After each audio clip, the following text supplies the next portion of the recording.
আসসালামু আলাইকুম, সবাই কেমন আছেন? আলহামদুলিল্লাহ, আপনাদের দোয়া আমিও ভালো আছি। সকাল সকাল চলে আসলাম মরিচ গাছের সামনে। আজকে আমি রান্না করব মুরগির কুরমা, তাই ফ্রিজ থেকে মুরগি বের করে নিলাম। মুরগি আমি ভালো করে কেটে নিব। মুরগি ভালো করে কেটে পরিষ্কার করে ধুয়ে নিয়েছি। এখন আমি দিয়ে দিলাম লবণ, আদা, হলুদের গুঁড়া। আমি ভালো করে মিশিয়ে নিব, কারণ মুরগিটা আজকে আমি ভেজে রান্না করব। মুরগিটা ভেজে রান্না করলে ঘ্রাণটা খুব সুন্দর আসবে। আমি মশলাগুলোর সাথে ভালো করে মিশিয়ে দিলাম। তেলের উপর ছেড়ে দিলাম, আর তেলকে বললাম গরম করে তুই ভেজে দে টকবগিয়ে। তাদের তেল তাই শুরু করে দিল ভাজার জন্য।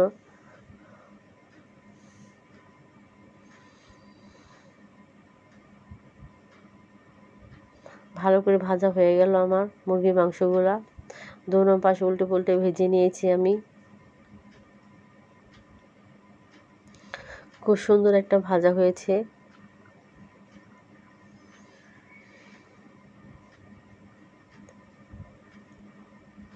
এই পাশে আমি তেল গরম করে পেঁয়াজও ছেড়ে দিলাম। পেঁয়াজ আরেকটু দিয়ে দিলাম। আমার পেঁয়াজটা ভাজা হয়ে গেছে। এখন আমি দিয়ে দিব আদা। আমি কিন্তু লবণ ফার্স্টেই বেশি করে দিয়েছি মুরগি ভাজার সময়, তাই এখন আমি আর লবণ দিব না।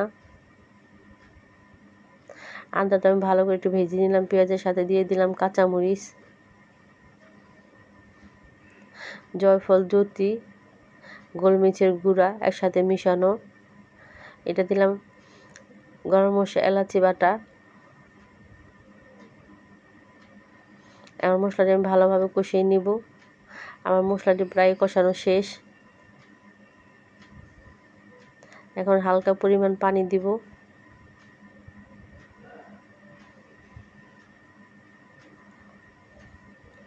মশলাটা ভালো করে কষানো হয়ে গেছে। এখন আমি দিয়ে দিলাম বাদাম। যেহেতু আমি মুরগি কুরমা রান্না করব, তাই বাদাম না দিলে চলে না, তাই বাদাম দিয়ে দিলাম পেস্ট করে। আমার মশলাটা ভালো করে কষানো হয়ে গেছে। এখন আমি দিয়ে দিলাম টক দই। টক দই দিয়ে মশলাটা আমি ভালো করে কষিয়ে মুরগি ছেড়ে দিলাম।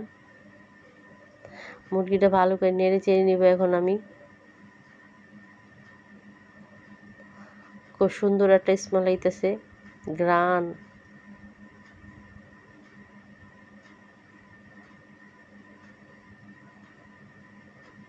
সুন্দর করে আমি নেড়ে চেড়ে দিয়ে দিলাম।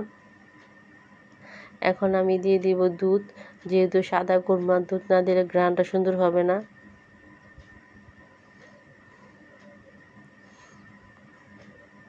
তরকারির কালারটা কিন্তু সুন্দর আসছে, মাশাআল্লাহ। আমার রান্না প্রায় শেষ। এখন আমি দিয়ে দিব পেঁয়াজের বেরেস্তা।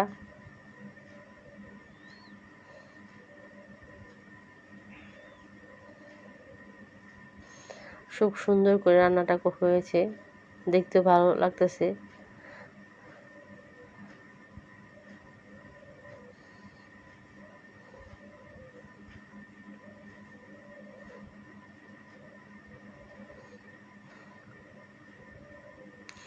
এই তরকারিটা আদের বাবার পছন্দের তরকারি, সাদা। আদের বাবা সাদা তরকারিটা খুব পছন্দ করে বেশি। এই যে বিড়ালটা যে দুষ্ট বলার মতো না। একবার ঘরে আসে, একবার বাইরে যায়, সারাদিন শুধু এইগুলোই করতে থাকে। এই হচ্ছে সাবা। হাই বলতেছে আপনাদেরকে, আর বলতেছে আপনারা কেমন আছেন। ওই ভালো আছে। ওই বিকালবেলা আসছে ছাদে ঘোরার জন্য, আপনাদের ছাদ ঘুরিয়ে দেখাচ্ছে। ওই এই যে আয়াত আর সাবা, মাশাআল্লাহ, দুজনের মধ্যে ভালো মিল। সারাক্ষণে দুজনে বেশিরভাগ একসাথে থাকে। এই ফাঁকে সাবা আবার নাচতেছিল, আমি আবার একটু লুকায় লুকায় ভিডিও করতেছিলাম, দেখি ওই কীভাবে নাচে। হ্যাঁ, তার নাচ সুন্দর। শুধু একটা গান পেল যে তাহলে নাচা শুরু হয়ে যায়, সেই সাথে আমার আয়াতও শুরু করে দেয় এখন।